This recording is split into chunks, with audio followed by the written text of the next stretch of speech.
Greetings and welcome to this episode of Everyday Enchantment.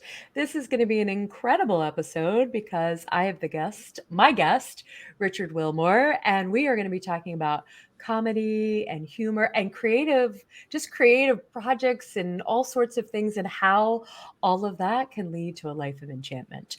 So, Richard, you can fill me in whatever I miss, but I'm going to do your bio right by Great. saying, if you don't know who Richard Wilmore is, your life is going to get infinitely richer and better after listening to this episode. And you're going to want to connect with him on all the socials and all the places because Richard Wilmore is a TV and radio personality. He is the former host, like just former host of the Richard Wilmore Show, which aired 6 years, more than that, 8 Six years. years. Wow. We're going to 6 years. talk about that. All right. He also is tell me your official titles, social media director? Director of storytelling at Hearts Need Art. Ooh. Yes, I know. Which is right? a nonprofit, which is also an amazing organization doing things for people in the hospitals and putting artists. I love this blend of like healing and art and creativity. So I know we're going to talk about that today. And Right. you are just an all around incredible human. You do make everybody's lives richer by being in it. I smile more, I laugh more.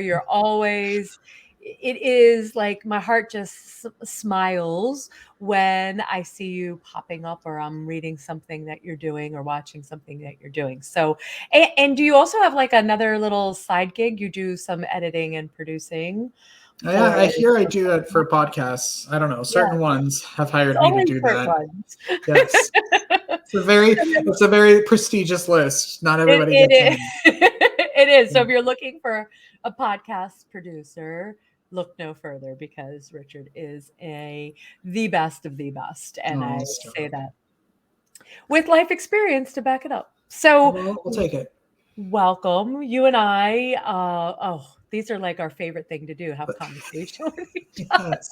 We try doing these on Facebook and all heck breaks loose when we try to do them on Facebook. So we have broken Facebook many times. Yes. We need to put in for the Guinness World Book of Records. Hey, how many times can you try to do a twosome on Facebook and break the internet? The sound barrier, I think, is what happened.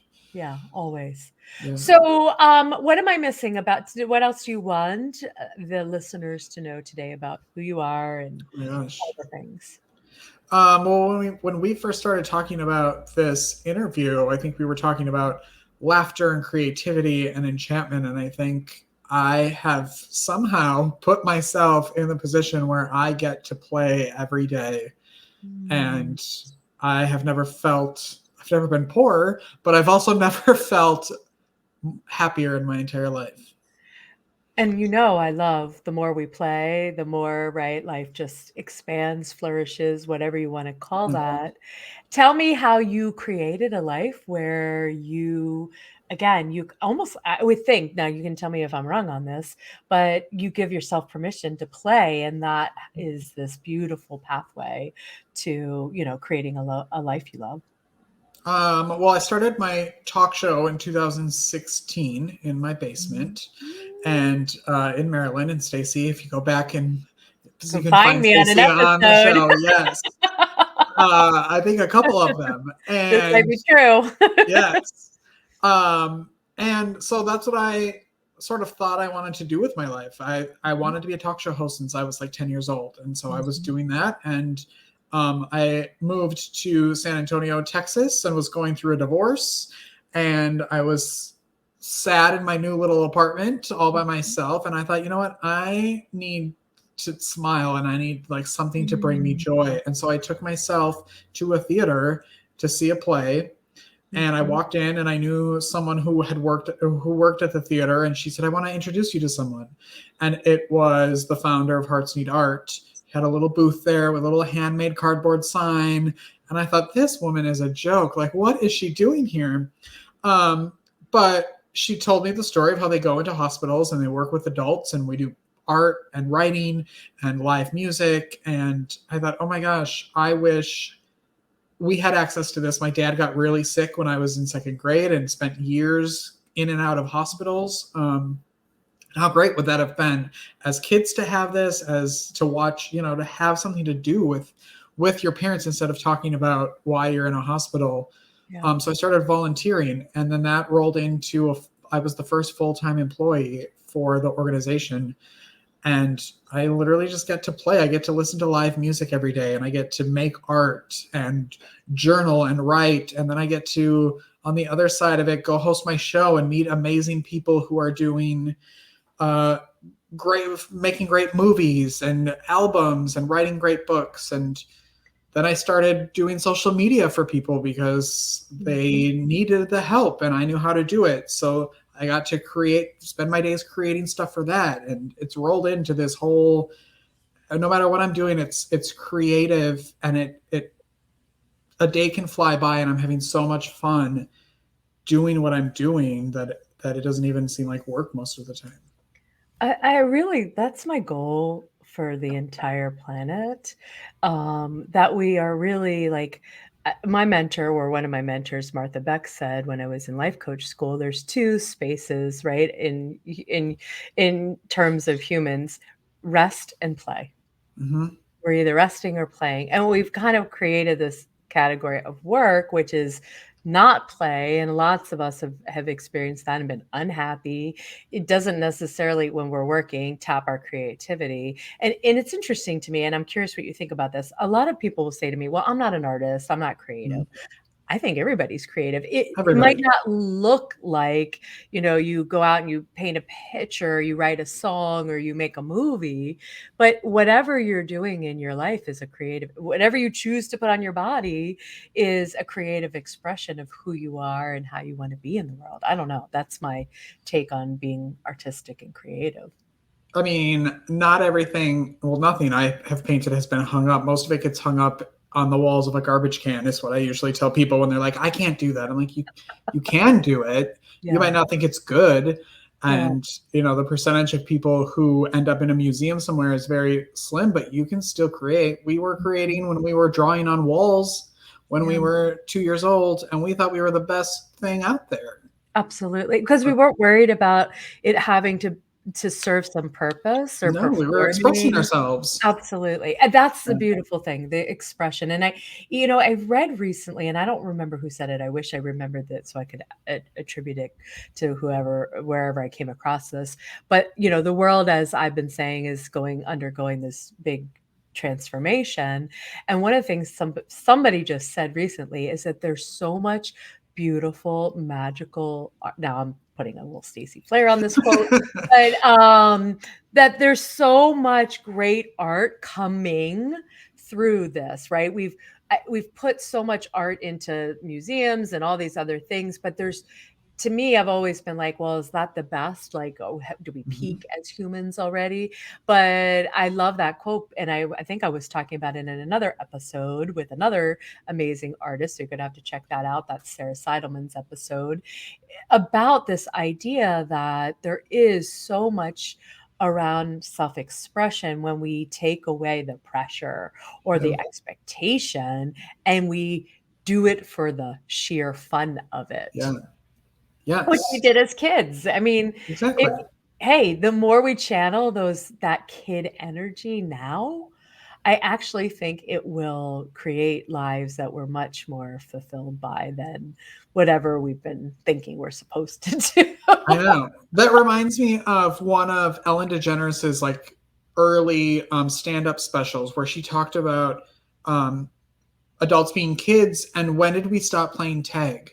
Like, when did we stop? And she goes, can you imagine if you walked on the street and just hit someone on the shoulder and said, tag, you're it, and ran away? And what that would spark and how much fun that would be if we did that as adults. Like, we're so afraid of what people think of us, or we're not going to be good at something. Or and I thought that too. The first time I ever went to an art class with a room full of patients, all cancer patients, and me, we were painting something and I watched everyone else for the first like 20 minutes because I had to see like where I landed in the level of like who's good and who's bad. And that was one of my like very vivid memories of this job is coming out of that and thinking, oh, it doesn't matter. Like, that is not at all what this is about. Because there were some beautiful things that would come out of a class from people who were not artists. And then there was some not beautiful things, but everyone had fun, and the connection you feel with other people who are creating just for the joy of creating is something special. I mean, and art wants to move through, like, art doesn't have the same parameters that we put on it. And like, talk about blocking a life enchanted if you're worried about what everybody, like, to me, enchantment gives you permission to do it your way and to experiment and have fun rather than thinking, oh my gosh, I have to, my art needs to look like this person's art or that kind of thing. Or, even just laughter, like what we find. It's like, what if all of that, the more we tune into whatever our unique flavor is, how we express ourselves, what gives us joy in life, the more, again, we do feel like, I always think of enchantment as just like pure delight. And so you're right. You could have I could probably paint something today that would be like, maybe not go, but the process of it, right? Having fun, playing around, trying out. I don't know. It's funny you say this because I bought, like, a year or so ago during the pandemic, I bought, and I don't know the name of the company, but it was like, if you wanted to paint different things, they sent you all the materials, like, in a box. Oh, cool. And then you could watch a video. They would show you how to do it. Like, I bought, like, flowers, tigers, my usual enchanted fare. And it's sitting not far from where I host this podcast, is sitting not too far away. And I haven't done it. And I think part of it is, well, first of all, just getting the space, right, where you can just lay out all your things. But I think another part of it is like, well, what if I mess it up, right? What if I don't do it right? And I think that, well, that's where the comedy comes in too, right? Being able to laugh and find the places in our lives where I think of comedy as being some of the most highest frequency energy, even though most people probably think it's kind of lowbrow. I think when we can soften our whole bodies through laughter and make those connections with other people, because most of the time we are laughing, not just by ourselves. Although, I don't know, Richard, have you ever walked down the street and just like total fits of hysteria by yourself? Let's try that experiment, see how it goes. Because something happens, you see something, it triggers that memory, and suddenly you're hysterically laughing. That has happened to me before. Yes. And there's probably some people walking by, but if we care less about the judgment, which who knows what people are thinking anyway, and more about our own delight. Like, what if we were more solely focused on that? Gosh, I don't know. The world would just, I just feel like that will aid in the world's transformation. Yeah, we all need to provide spaces for even strangers, like a safe space for strangers to be themselves. I don't even know how this popped in my head, but I feel like we're creating something new here. Go. But it made me think of my life, like almost like moving to Maryland when I used to live near Stacey, and Stacey and I became friends. That whole world in Maryland, I remember distinctly when I was moving there, thinking, okay, this is my fresh start of everybody who meets me here will know that I'm gay. Right. I remember thinking that because in Wisconsin, where I grew up, there were people who knew me in the closet, out of the closet, and then people who knew both. Like, and I remember thinking, like, this is my time to really live how I always wanted to live, because I don't care if people are judging me anymore, and I have no history with them. So this is all just me. And I remember putting myself out there when I got to Maryland, trying to meet people and thinking, like, this is the life I can be proud of, and how that changed. My show probably never would have started because I was afraid of, well, what if people like don't like me? And then, you can't be you can't be a TV personality. No. I think you have to confront that, right? I think just for anybody listening, if you want more, whatever joy, whatever we're calling this enchantment in your life, if you get into that space where you allow what you think, it's not even what actually may happen, but what we think is Hmm. going to happen. We're like in this imaginary realm that doesn't even exist, and it completely blocks and shuts us down. Yeah. I think, to your point, the more I think we do it with ourselves first, right? The more we give ourselves permission to be who we are and to show, again, I think we start kind of in a place where it feels safe, but Hmm. the more we just allow it to keep kind of expanding outward, then that gives permission. Not you're not telling anybody else what to do, but you're just saying it's safe. It's safe to show up and Yeah. be who you are. How did that experience then affect your art? Like when you felt like you could really show up and be who you wanted to be, and then you were creating this show and doing all of these things, what did you find out then about your art as a result? I'm curious. I realized that I was holding myself back on my personality, on the things I was capable of doing. I was not doing certain things because I was afraid of I didn't want one comment that would, trigger like something from when I was a kid and getting teased and all that. So I Mm, wanted it to be a super positive place for the people watching, but mhm, also for me. And when I mm. got to the point of realizing like the people who need it are going to show up. Like, I'm not going Ooh. to have a million people watching who don't like me. They're not going to watch. They're Yeah. going to turn the channel.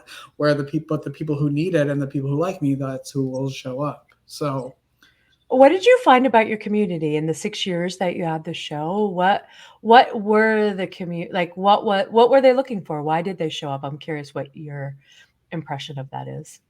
I think people who were on the show were like me, where they knew that they were talented at something, Mm, because they were doing it, but didn't really know how or where to go to talk about it. And I gave mm, that space of like, I'm proud of you. I'm excited you're here. And I want to talk about anything you want to talk about because you're working so hard at mhm. creating something.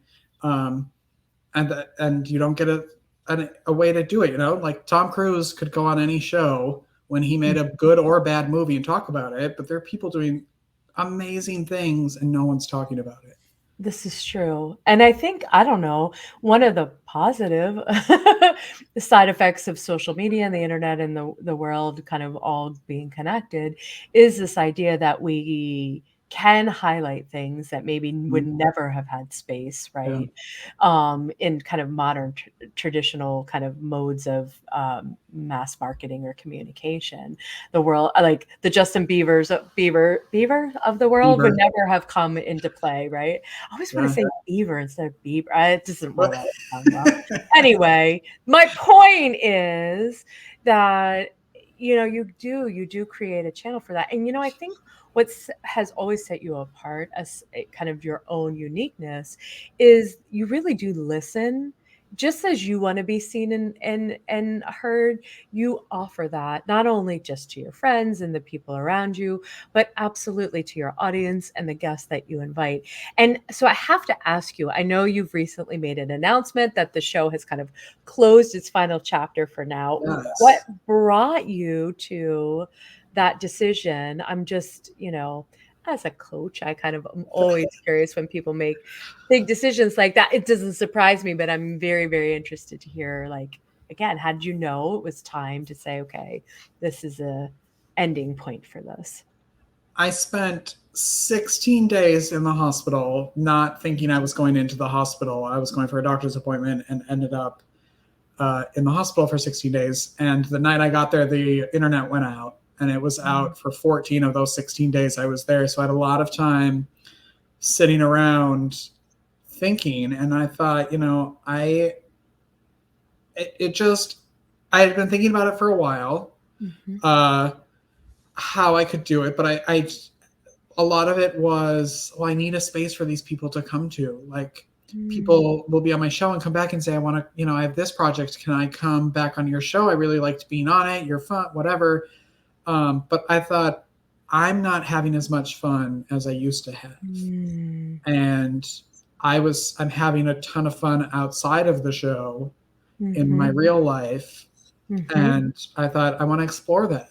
And I want to embrace how happy I am in life And I think my show was sort of a way, an escape for me in many ways of Mm. the life I had Mm. and was living, and the marriage I was in. Not, Mhm. he's not going to watch this, but like, you know, Mhm. Right. like it wasn't The an truth. awful marriage, but it, you know, it Yeah, ended. It was, and absolutely. so that's what I realized was like, as much Well, as I that love, became a channel for you at that time, and yeah, yes, I needed a safe space again, and that show yeah.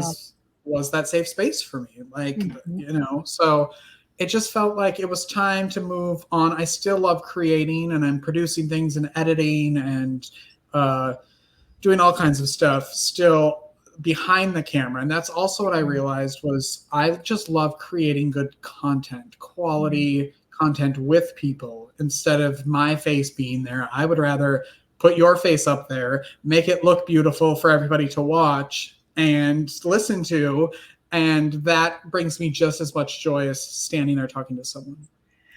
So tell me what you think. This is what I hear. The coach in me hears it. The friend of in me hears all the things. It's like life is fluid, right? There's a Mm-hmm. flow to life, and the things that bring us joy, something that really feels true and just lights us up. It doesn't always mean it's going to stay that way forever. Yeah. And can we be willing to be honest enough with ourselves, saying this thing that I loved, that I created, doesn't, as another guest of mine, Bridget, said, and you're gonna have to check out her episodes because it's gonna come the following week after Richard's, talk about pinging, right? Your heart pinging you in a way that absolutely, again, following your pings, following those, I always call it the breadcrumbs or the hotter, the hot cold game, right? Mm-hmm. If something that used to be on fire for you as joy is now kind of lukewarm, being able to, and it sounds like just being in the hospital, no like 2 weeks of silence, not completely silent in Yeah. the hospital, but you know what I mean, Yeah. created that kind of container for you to be able to be curious and say, do I really want to be doing this anymore? And again, also giving yourself permission, because I think a lot of people say, well, what does that mean about me if I decide, oh, I don't want to do this anymore? Yeah. It's like people changing careers or people changing relationships, like people making transitions in their lives. So often it's like, well, can I be this new thing or can I end this in ways that, again, it kind of goes back to, what do I think about myself? What are other people going to think about me? I think we're all in this like crazy river and we're moving all the time. And if you're basing your life now on what brought you joy 10 years ago and you haven't reevaluated or reflected, you're probably not getting a lot of enchantment these days. Yeah. Maybe you used to, but if you're feeling like, oh, life feels a little blah, to me, I have a feeling kind of tapping back in. And not that I don't recommend a hospital stay for anybody, No. but the stillness or the getting quiet, I absolutely think is an important part for us to make the space for the reflection. Yeah. Yeah. Because I went through the like, well, does this mean that I failed? That, you know, I didn't end up hosting The Tonight Show and Yeah. taking over. Although James Corden, I think, is ending his show. So there is I still saw that. room. There, I hey, mean, I'm not opposed to hosting a talk show. I'm just taking a yeah, break from mine. Uh, exactly.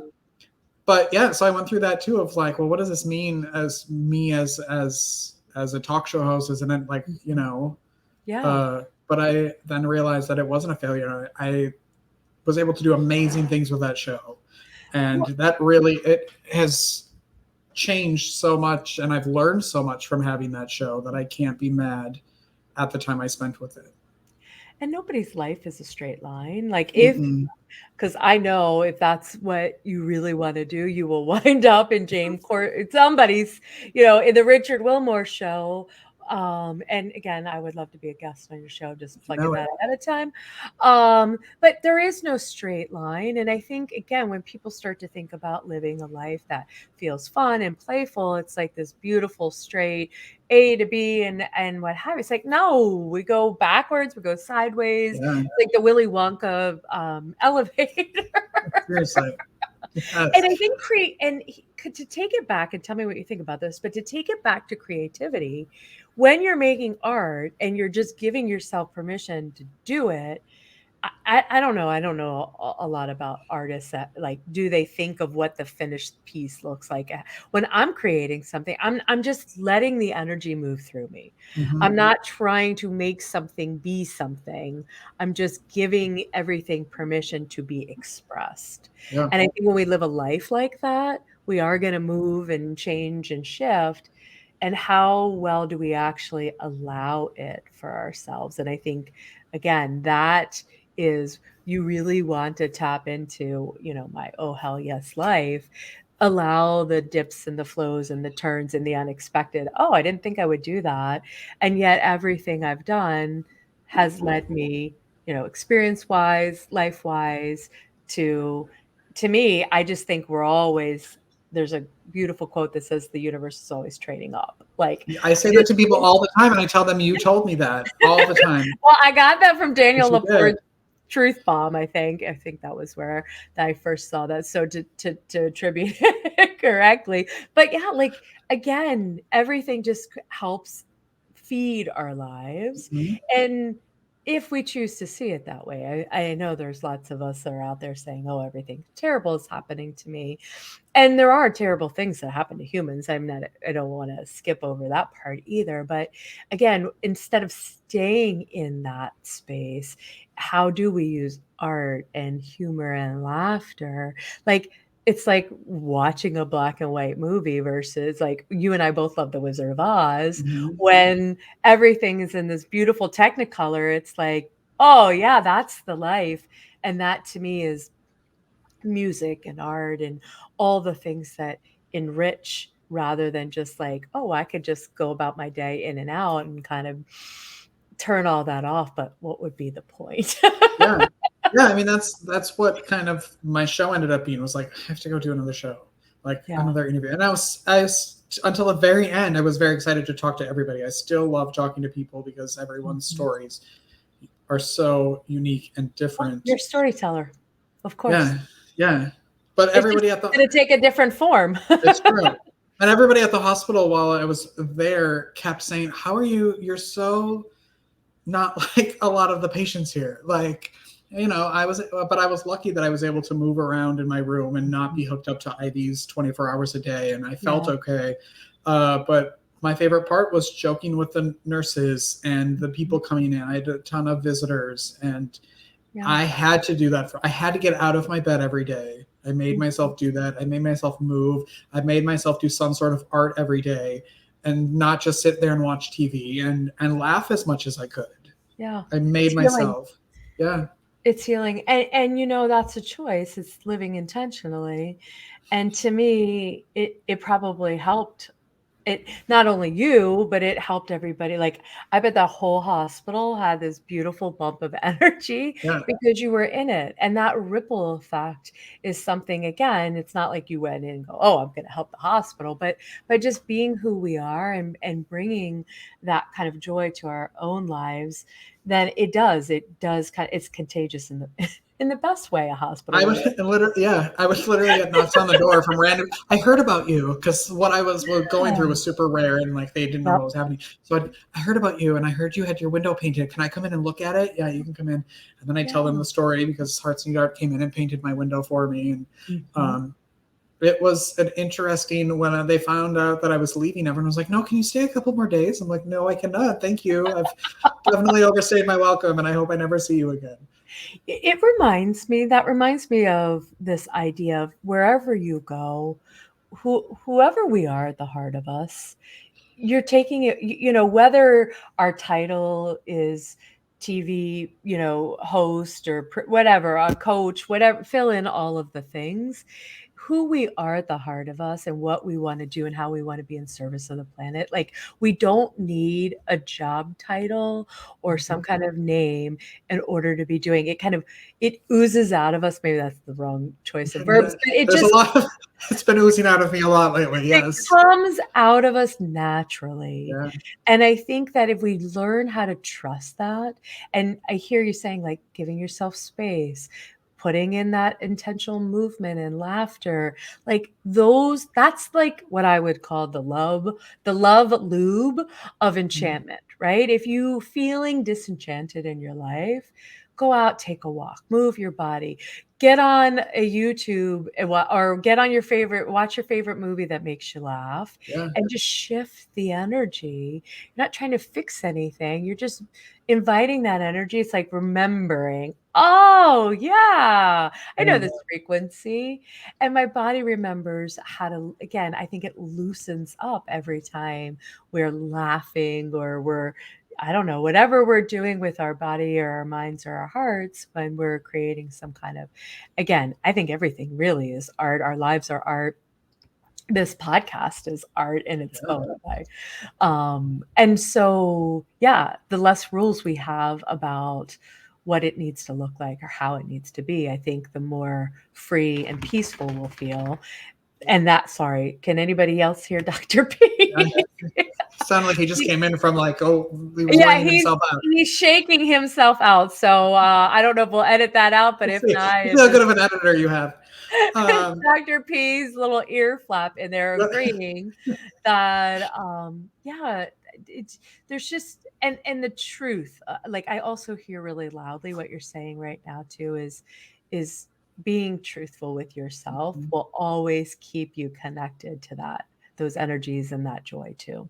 Well, I think figuring out what works for you, not everybody wants to paint. Not everybody wants to learn how to play the drums or wants to be a writer or a runner or, like figuring out what your art form is that does all of those things to you. And it's okay to say, oh, I went to a painting class and I didn't like it. So I'm going to go, maybe just going to a museum is where you find your piece. Yes. You don't have to necessarily make it. Ingesting art also has health benefits. Like going to the theater, just sitting in the audience there are studies that will prove that that's actually beneficial to your health. So, and I find it inspiring watching other people do what they do best.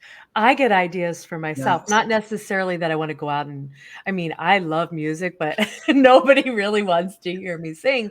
But when I listen to music, I get really, really inspired.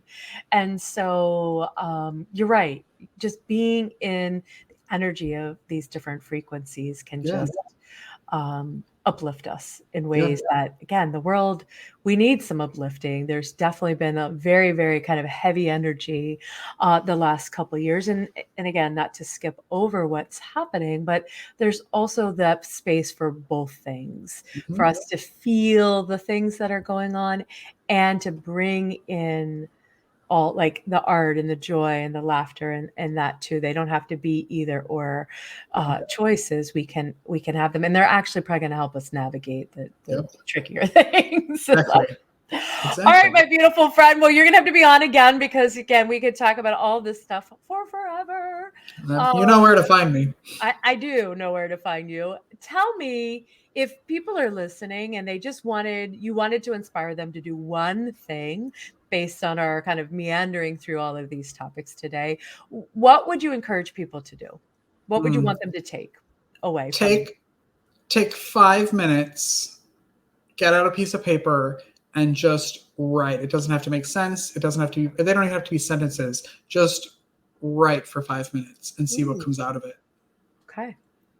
And if you're really stuck, then you need just like start with a prompt. Like, I don't even know, but like, I find like even 3 words can get me writing. Like today I feel, and then I just go, or the wind that, it was windy out or whatever. It doesn't have to be some big profound. No, it doesn't. Right. It doesn't have to be anything. I call it word vomit, which some people think is gross, but it's just like, even like taking your shirt, trying to describe what you're wearing as in detail as much as you can. Like see if when you're reading it, you can feel how it feels, or, exactly the shade that it is, or how the fit is. Like, see if you can describe that to someone. I love it. I love it. Well, this is the path to enchantment, or at least one of the paths. So if you love this episode, you can find Richard all over the place. I will post all his links out on social media in the show notes. And if you want to talk to us about this episode, because we love to jam about these kinds of topics, come over to my free Facebook group, Everyday Enchantment, and you can get in on this conversation. And if you are looking to get started in this space, right, there's sometimes we just don't know. Maybe you take a class, maybe you hire a coach, but you do something to, again, give yourself that space to really come back to that question of who am I, which I love that you were asking, like, what do I love? What really lights me up right now? And using that as a guide in this very interesting world in which we live. All right, my friend, thank you for being Thank one of my you. most, favorite people on the planet. Oh, I love you. I love you too. And for all the listeners out there, have a beautiful rest of your day. Bye, everyone. That's it for now, loves. Thank you for tuning in to this episode. Get all the juicy details and links we've mentioned in the show notes. If learning more about how you can use your own enchantment to live a oh hell yes life, come get your own coaching session with me by going to staceyandon.com and signing up for my homepage. And as always, come chat with me about this topic and all things enchantment in my Facebook group, Everyday Enchantment. See you on the flip side.